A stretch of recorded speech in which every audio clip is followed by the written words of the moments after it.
Welcome to Next Economy Now.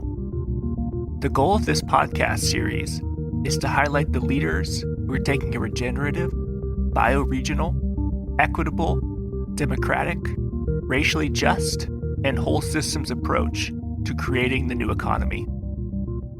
I'm Ryan Honeyman, a partner at Lift Economy. I'm here with Maryam Ahmed. Maryam is a social impact entrepreneur, speaker, writer, and community builder in the world of food and wine. Maryam and Company, a certified B Corporation, designs brand extension programs and educational experiences for purpose-driven clients that want to grow their business, increase engagement, and deepen their impact while celebrating food and wine. Maryam has experience in distribution, dining, enology, is that the correct pronunciation? Enology, and viticulture and events. Most often, her work takes place at the intersection of chefs, sommeliers, activists, sustainability experts, creatives, media, and visionary organizations. Maryam was recently named a Wine Enthusiast Future 40 Tastemaker, listed as one of the Imbibe 75, and nominated for the Social Visionary Wine Star Award in 2022. She was also on the cover of that Wine Enthusiast Future 40, right? And last couple of things is Maryam co-founded the Diversity in Wine Leadership Forum in 2020. And last June, Maryam and Company launched Field Blends, an immersive food and wine travel experience focused on opening up conversations about what's emerging in wine and agriculture. Field Blends features unique tastings, tangible takeaways, and local provisions with educational experiences and critical discourse. Maryam, welcome to the show. Thank you. Wow, it sounds so much more official when you read it all like that. Totally. Oh my God, I did do that. Yeah, I've done these things. I've done some stuff. That's true. Okay. So I'm wondering if you could tell folks a bit about your background and how you first got interested in the work you're doing today. Sure. I grew up in upstate New York in a place called Binghamton, which I tell people, if you've been to it, potentially you've just driven through it. It's where all the highways connect in upstate New York. But you slept on it if you didn't stop for a slice of pizza or a chicken speedy. So I just want to point that out because I have hometown pride. But I went to my undergrad at Cornell and got a degree in hotel administration. And so I feel really lucky in that I was one of those kinds of folks who knew what they loved early on. And I was encouraged to pursue it. So at the program there, I discovered a lot more about food and beverage specifically. Hospitality is such a big industry, and there were a lot of avenues I could have taken, but just really solidified my love of the food and wine world and hospitality in that form. So from there, I worked at a winery before I was 21, which was legal. And because of that experience, ended up getting a position at a distributor in New York City. And that was where I really started to understand food and beverage in a much bigger way, understanding the varying economies of beverage and the layers of business that existed. And what I found was that having worked at a winery previously and then going into distribution, I just saw how much education was being lost in that transition from producer to market, and decided that I could help solve some of those issues by continuing to hone my education skills and experience in that realm. And so I actually applied to go to a winemaking program in Walla Walla, Washington. So my West Coast journey began about 10 years ago when I moved to pursue that enology and viticulture degree in Walla Walla. While I was learning all of the science and technical side of winemaking, I was helping teach hospitality and creating education for employees and also creating events for wineries to offer to their consumer market.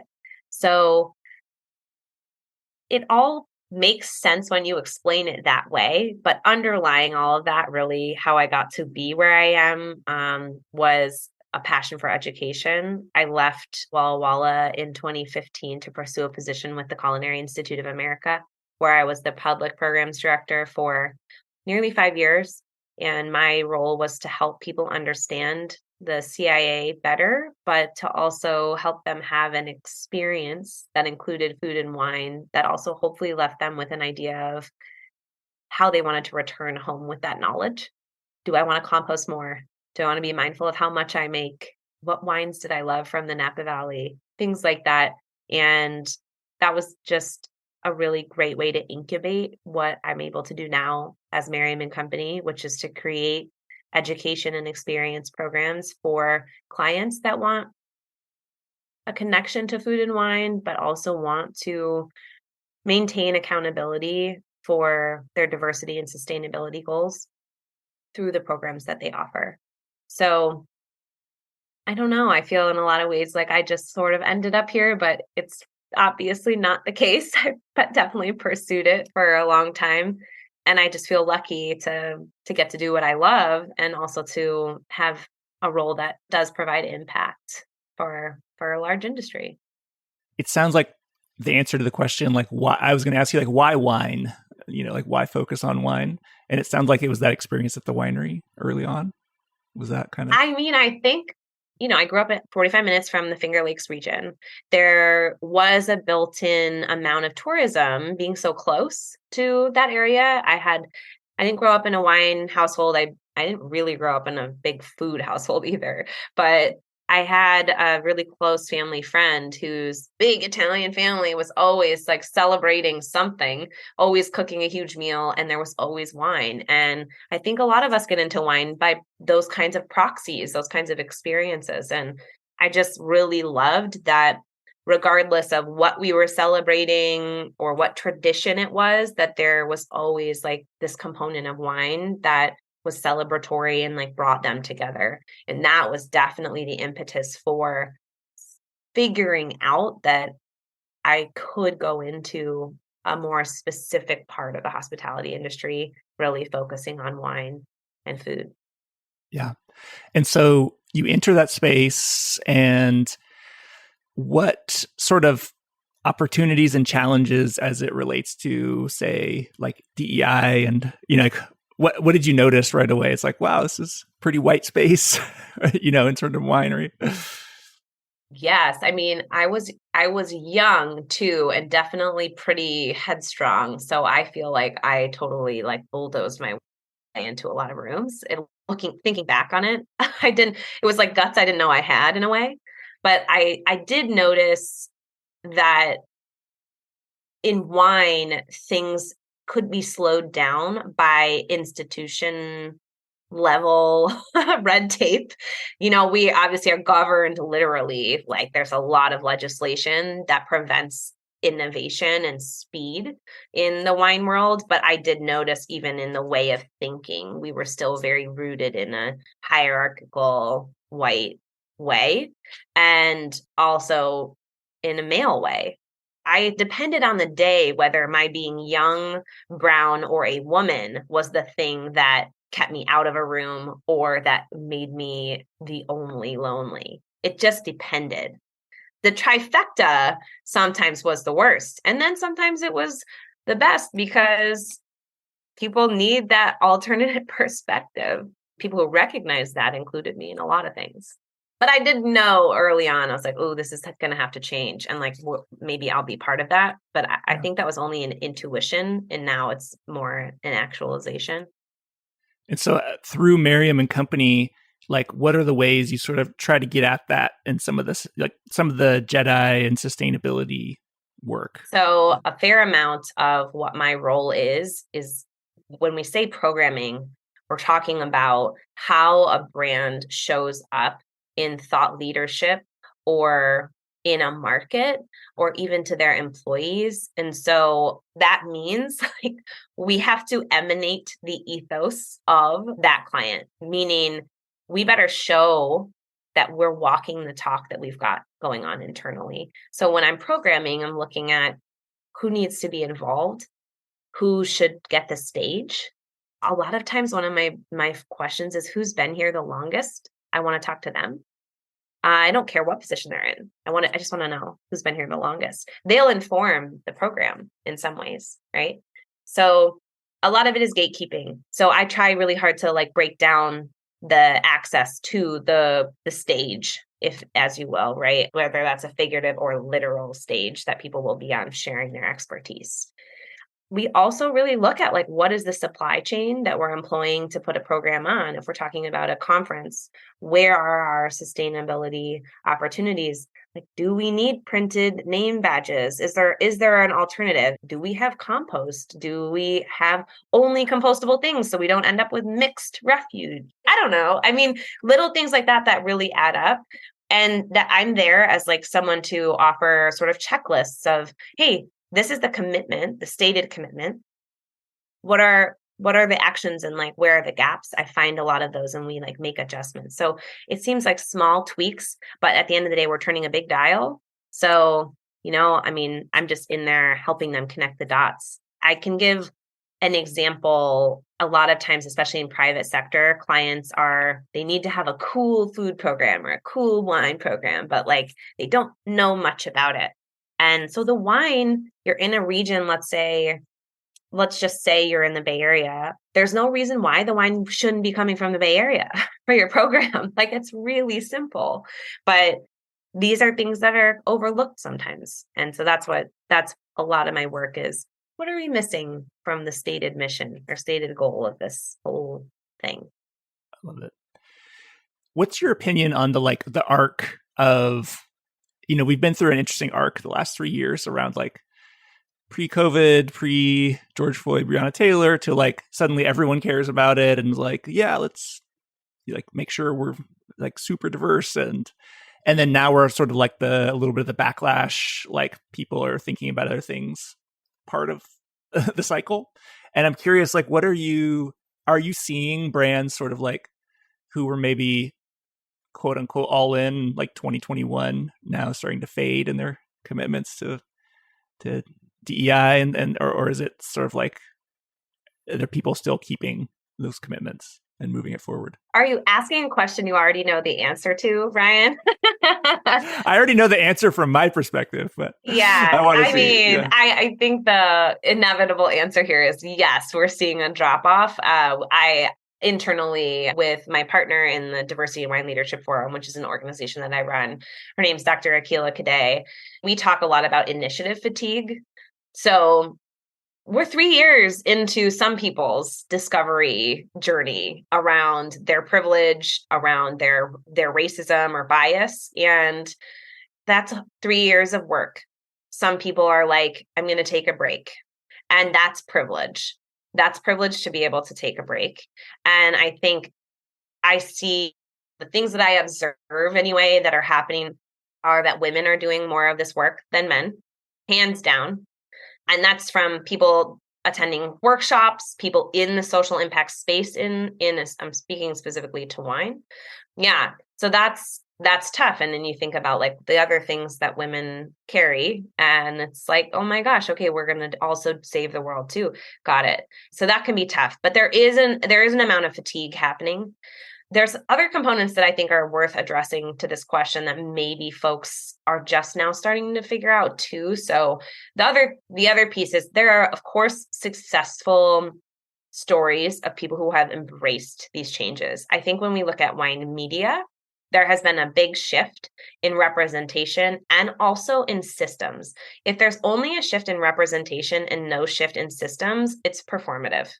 But I do see where there are businesses on the media side, not everybody's perfect, but on the media side, where we are meeting our external representation with internal culture and reflection.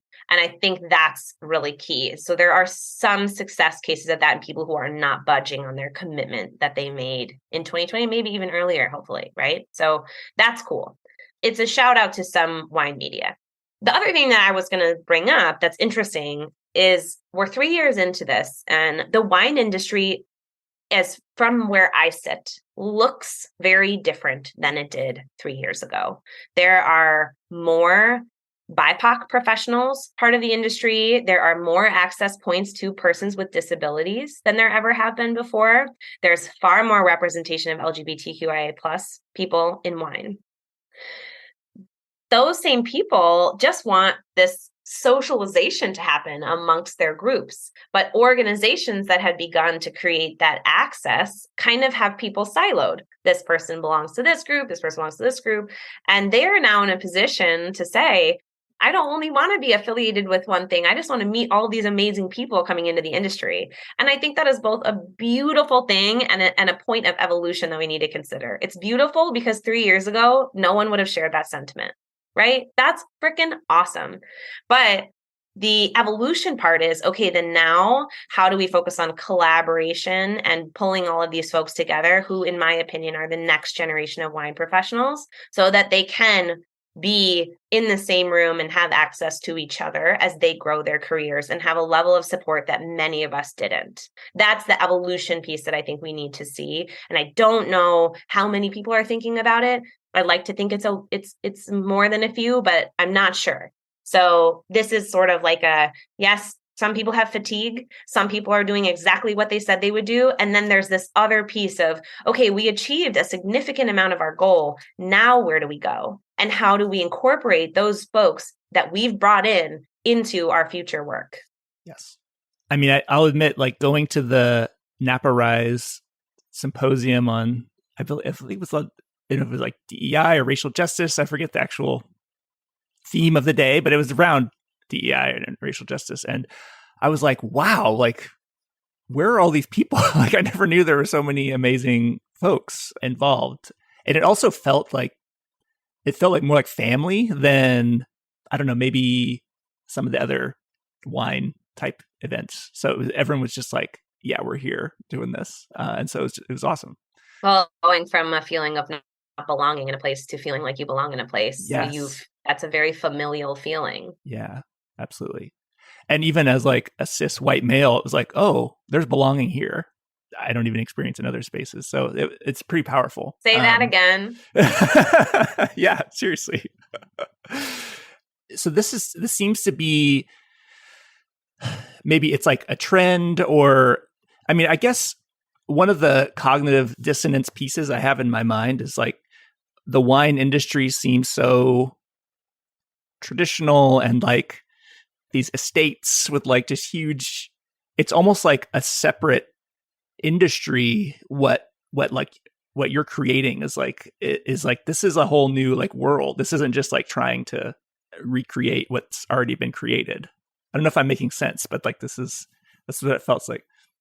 Logically, one of the things that stands out from what we are doing and what is pictured or known as the wine world is that the access to land and the barrier to purchase land is much higher for people of color, obviously, and also for people who are new to the industry. Funding is not as widely available. There are folks who are now entering the industry that do not come from generations of privilege. The logistical part of what you're saying is partly what is informing this new world wine order. And from an like ethics or mentality side of things, a spirit of cooperation and collaboration is how a lot of us have gotten where we are. So it's being embedded into our businesses in a lot of ways. And a lot of folks have ventured out on their own because it's been challenging or worse, traumatic to work inside spaces in the wine world. So I think you're just seeing an economic structure shakeup when it comes to next gen, if you will, wine, not just wineries, but wine businesses. So there's this really cool, like, heck yeah, we're doing it. But there's also this kind of downer of like, we're doing it the way we have to because there's not access. I'm looking a lot at also like alternative. I mean, we could only spend time talking about vinifera wine, like what people know, which is like our Cabernet Sauvignons of the world. There's a lot of work being done on the hybrids side because the fruit is more accessible financially. Hybrids grow in places where land is more affordable. Hybrids are more climate friendly. There are so many other pieces to this puzzle as to why also, right, we're seeing this surge in passion for hybrids and fruit co-ferments, et cetera. And that is something that is going to inevitably impact the wine industry, but is also being born of this level of resistance or exclusivity that has come from the wine world as it was. And how does the Diversity in Wine Leadership Forum fit in? Like, what are the spaces you hold with that? Well, we just want to make sure the work keeps happening at the end of the day. I mean, if I could simplify it down to just that, that would be it. And what it looks like is, in 2020, I saw the emergence of a lot of organizations addressing the issue of diversity and equity in the wine space, the lack thereof, if to be specific. And there were a lot of existing organizations as well, and a fair amount of people, like individuals, doing the work. But I was concerned about the fact that not many of them knew what the others were doing. And it was a spirit of collaboration for them. But the long term in my mind was, how is this going to impact the people that enter the industry? How are they going to feel interacting with different organizations led by different folks with maybe different, honestly, mindsets or goals or structures? How does the recipient feel? How does the person coming into our wine world benefit and avoid harm and hopefully grow a flourishing career? And a lot of these organizations are absolutely amazing. They have done so much work to grow our industry. And now we're at this point, like I was talking about it, like, okay, now we have all these people, like, how do we continue this? How do we keep on? But the forum holds space for leaders of these organizations. We're sort of an org of orgs. So we have member organizations that come in twice a year virtually, and we give everyone a chance to meet each other. Oftentimes we ask for someone from in a different position on the board to join, or, a different person in charge to join, what have you. And they all get a chance to exchange challenges. We kind of talk about current issues. And from that, we create resources for those organizations, whether that's a sample memorandum of understanding, or, we share resources like code of conduct, things like that, that help the orgs basically accomplish something without reinventing a wheel, because bandwidth is a huge thing. A lot of them are volunteer. So that's a piece of it. And then because of the work that they're doing at the rapid rate that they're doing it, a lot of the wine industry really just needed some foundational training in DEI. And so Dr. Akila Kadei, she teaches our Do the Work series, which we offer twice a year. It's a 3-part workshop that helps people understand power and privilege and the becoming an accomplice and the anti-racism journey, so that now people who are partnering with these organizations, maybe there's a job placement happening. Now everyone's gone through the program, et cetera. So just helping preparedness and awareness to happen in the wine industry. So we've had over 200, probably actually at this point, over 250 wine professionals come through the program since we launched it in 2021. And that's just our supporting the orgs at the end of the day, but also, of course, has this extra benefit of bringing in a global wine industry to the conversation. And then we bring the orgs together to offer roundtable discussions to give the rest of the wine industry an idea of what these orgs are doing together behind the scenes. Because again, to me, that is where we can be effective, is how much we can get done together. The goal of all of these organizations is to eventually not have to exist. That's what in our very first form, that was what Miguel de Leon said with me ever since, because that's, at the end of the day, we want an equitable world. So we want an equitable wine world. And that's what they're all working on. So we just act as sort of a hub for these leaders, and also for the industry, for resourcing and just having an understanding of who's doing what where.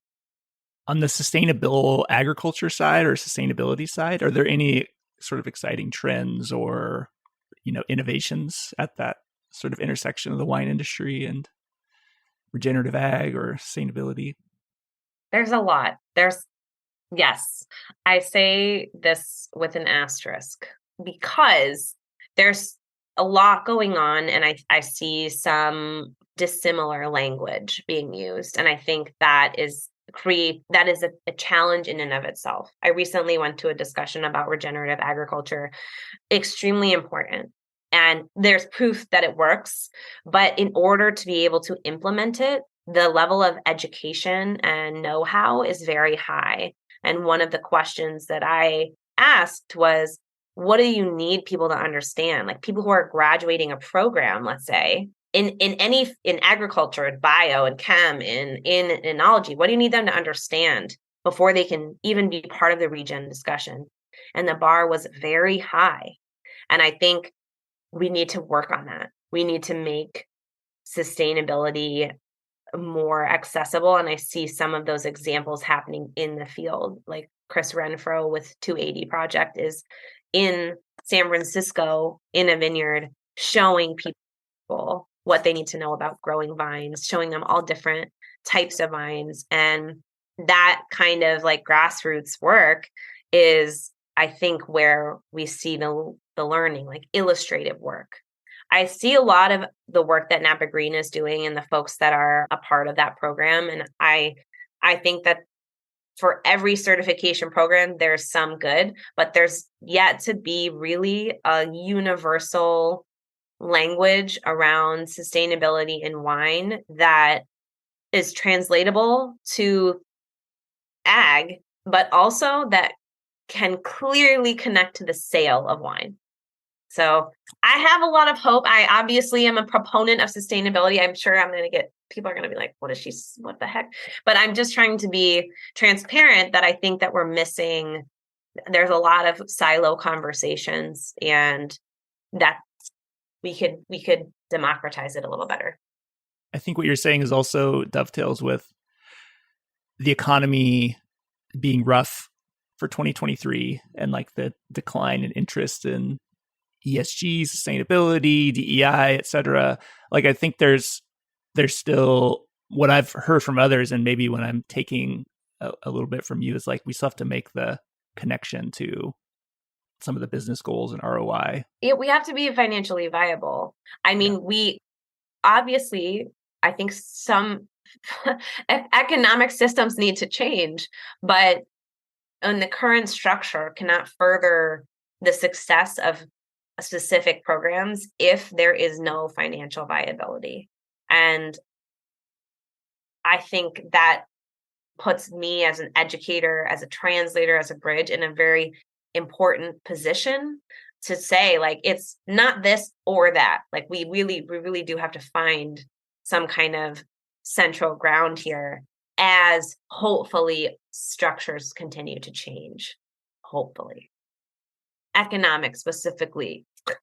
Yes. I got this from somebody. I was speaking to someone in the wine industry. I wanted to get your take. There's you've probably heard of the World Health Organization report on no amount of alcohol being safe for consumption. I just wanted to get your take on that, if you've read that report. Or I haven't read the report, to be transparent, but I think just speaking to if you're just looking at trends, there is a lot of shift from large, obviously overconsumption, but maybe the typical consumption that some of us in our like 30s, 40s, 50s see or have seen in the past is changing quite a bit. Prioritizing health is huge. And we see like millennial and Gen Zs also with far more options than we've had in the past to choose from. And a lot of them are non-alcoholic now. And so we're not just vying for like someone to taste that wine and then come taste our wine. We're vying for someone who's tasted a seltzer, a canned cocktail, a wine, even in a different format, beer, whiskey, like the list goes on and on. And so I think from just a trend on that standpoint, like stepping away from health, we already are in a position of having to reconsider how we reach people, how we storytell, where wine fits into lifestyle. And then if you look at this idea of no consumption, I mean, it's an uphill battle. Wine has always been fighting. Beverage alcohol has always fought an uphill battle, but wine there's this romance, it's this artisanal product. Like, we've seen other studies happen where wine can be part of a healthy lifestyle. So I think wine has always had to fight this uphill battle of why it belongs in a lot of lifestyles, but I can't speak to zero. Yeah. Yeah, I'm that's in fine. trouble. I'm in trouble, basically. My takeaway from this is, well. Well, I mean, I think my father-in-law, I send it by him. He's a doctor and knows like cancer. He's like, well, it's the same with like sugars and fats and like pollution. It's you shouldn't eat a lot of sugar. You shouldn't eat a lot of fat. Probably shouldn't have a lot of wine either. So it's like he was sort of making the argument that it's not like wine in particular, but I have heard the trend around like young people being really interested in like low or no alcoholic choices as like a trend. Yeah. Yep. It's all over media too. I mean, you see gym culture, I think, has really changed since 2020. And that is influencing nutrition, like what's out there for what people should and should not be doing. Some is completely wrong. But alcohol, not just wine, is like under attack and from that, group of folks who goes to complete zero. Yeah. What are you most excited about in terms of the things, any particular project you're working on, any initiative? Well, I run a program each year. I started it in 2022 called Field Blends, and Field Blends is an immersive food and wine experience. And we visit under celebrated regions. We were in Walla Walla in 2022. We wrapped a trip to the Finger Lakes in June, and in 2024 we're going to Michigan. And these are places that have incredible agricultural stories beyond wine, but that also, I think, have been overlooked domestically for a while. And there's just incredible stories. For me also, I'm a huge outdoor lover. And so we wrap a lot of outdoor activities and tactile experiences with wine and food into the program. And the program, since it started, has had a scholarship component to it. So we do offer tickets to the public to come on this trip, but we have also built in a program that offers trip awards that prioritize underrepresented communities in the wine world. And that is sort of, to me, opportunity for our Merriman company to help with professional development, to help with folks growing their career by being able to be in region, meeting change makers, becoming more connected to the land. A lot of the folks that have attended are from cities. Some of them have not been out like onto a lake, for example, or have not been able to see restoration activities or preservation activities in action. And so these are parts of this wine trip, quote unquote, that we just kind of roll right into the conversations. Like, we're not going to have a conversation about wine solely. We're going to also be talking about agriculture. We're going to talk about land and labor and the importance of all the things that wine relies on. So a lot of times things like water systems and economics, the realities of farming. So it's a really, really special program to me. I feel like I've gotten to see where especially our award recipients have taken their experience from Field Blends and brought it into other things, and it's amazing. So it's, for me, what keeps me really excited is we're staying kind of on the edge of what we're working on domestically in the wine space, of course, highlighting diverse voices and sustainable initiatives, but also letting people discover themselves a little bit more through visiting a place and through the food and drink experience that they have. You said it's summer next year? Yeah, June 2024. Tickets are live. Okay. Yeah, and we always, about this time every year, we're securing our funding partners for the Trip Awards to make sure we can bring more and more people every year. So we had 3 recipients in 2022 and 6 this year. And so I'm pushing for 8 in 2024. Just keep on wherever we can, getting people these experiences and opening up the access to things. Yeah. I was thinking you should speak with the Be Local Michigan folks. Oh, I already had a conversation, Okay, Ryan, good. this week You're with on Be it. Local. So absolutely. We even have, there's a B Corp certified transportation company in Traverse City and Grand Very Rapids. good. So we're going to hopefully get to work with them. Yeah. That's awesome. You're walking the talk, Maryam. I'm trying. I mean, I don't see another way, but I understand. Yeah. I work with a lot of folks who need the help to Yeah. just take some steps. Yeah. Is there anything that people never ask you in these types of interviews that you wish they did? That is such a good question. I might borrow it at some point.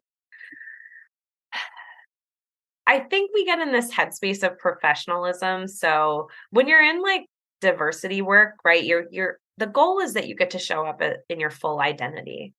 And so I would just say that I think how I got here professionally and how I opened the episode explaining my passions also comes from being the eldest sibling of an adoptive household from a multicultural household. And those things don't sometimes make it into the conversation. So I answered your question before you even had to ask it, but what makes me me? Those are things, I'm first gen. I just feel really that plays into my hope to help other people discover more about themselves. That's one question nobody ever asks. Can I ask where your parents are from? Yeah, my dad's from Pakistan. Okay. So I've spent a lot of time with him cooking, being told that I'm doing it wrong, being complimented. It's all a hodgepodge that you get, I think, from your parents. And then my mom grew up in Western New York, so she's like third gen German, but it made for a really interesting household. And she made the decision to adopt when I was 8. So I had like this only child experience and then became an older sister, and it suits me. I like both roles, Yeah. Do you speak any Urdu or anything? Enough to know when I'm being yelled at. Enough to know when I'm being told, let's go. I think it's one of my life constantly one of my goals. There are actually a lot of the existing language apps do not offer it. So that has been challenging because I've been working to learn more, but I wish I had been raised with that for sure. One of the last couple questions to ask, I usually wrap with, like, what do you need right now? And how can people, the listeners, help you grow this next economy? Well, I am a single member LLC, and I think I see a lot of businesses get to 3 years in and then you're making decisions about scaling. And just essentially, when I say scaling, I mean built-in support, having support for the initiatives that we've done. And so Field Blends is it's a community funded initiative. So obviously there are ways to support on the funding side. But if anyone needs an Urdu language partner, I'd take that too, because I feel like there's some opportunities for growth for myself from that as well. And then, the Diversity in Wine Leadership Forum, this year we launched a collaborative fundraiser with the fiscal agent SOM Foundation. And that is allowing us to fundraise for all of the organizations at once and then equitably distribute what we raise. And that is a complex structure for people to understand when, let's say, corporate is used to having this one-on-one existing relationship with like one organization. And that's a very checkbox mentality. It is a higher lift for people to understand that if they all do well, we can accomplish what we're trying to accomplish. So the fundraiser is open. It's a continuous fundraiser. Each calendar year, we send equitable distribution, but spreading the word, even if donation isn't possible. And I do think we're encouraging a different type of economy by having this collaborative fundraiser, because nonprofits have to fight so much for the same funding. And I've seen, you see it everywhere. There's favoritism. There's good PR and marketing and assets, and there's all these things, and some of the most amazing work and meaningful work is being done by individuals like flying under the radar with the 501c3 status, just getting it done. And I think like they are the ones that don't have the bandwidth to also fundraise immensely like other orgs can. So we're just trying to kind of equalize the playing field a little bit, level the playing field, and give people a chance to collaboratively earn funds together. Awesome. And want to drop any links to your website, any of the other initiatives you're involved with? Sure. So you can find all the things that I just talked about on the Maryam and Company website. It's maryamandcompany.com. Hopefully Maryam will be spelled out in the show notes because I know people get confused about that. And we're really active on social media. We have a bi-monthly newsletter. We usually include like funding resources or connection opportunities, especially in the food and wine space. It's, of course, editorialized. It's fun to read, I like to think. But that's an area where you can get in touch with us, too, and just stay up to date with what we're working on. Awesome. Well, thanks so much, Maryam, for joining. And the Traverse City, Michigan thing that sounds pretty amazing. So thank you. I'll have to think about that one for next year. Yeah, you can come. Check your calendar. Yeah. Thanks for having me, Ryan. I really appreciate it. Next Economy Now is a production of Lift Economy. To listen to all of our episodes, go to lifteconomy.com/podcast. That's LIFT economy.com/podcast. You can also sign up for our monthly newsletter at lifteconomy.com/newsletter. Please also rate and review our podcast on iTunes, Spotify, Stitcher, or wherever you get your podcasts. Thanks for listening. Thanks for tuning in to today's episode. Before you go, we wanted to let you know that our spring cohort of the Next Economy MBA begins on March 26th. If you're an entrepreneur seeking to create a business that works for all life, a member of a team looking to transition your organization into one that is more regenerative and democratic, or someone who's considering a career or livelihood transition and embodiment with your values, we designed this course for you. Over this 9-month learning journey, you'll have the chance to learn practical skills around business and life design based on our work with over 250 social enterprises. In addition to live sessions, you can deepen your experience and practice with special sessions, affinity groups, and connections with over 500 alumni who have participated in the course. Interested in learning more? Visit lifteconomy.com/MBA to view our course curriculum and sign up for a free intro with one of our facilitators. If you're ready to sign up, you can use the code PODCASTMBA to save 10% on tuition. We hope you'll join us.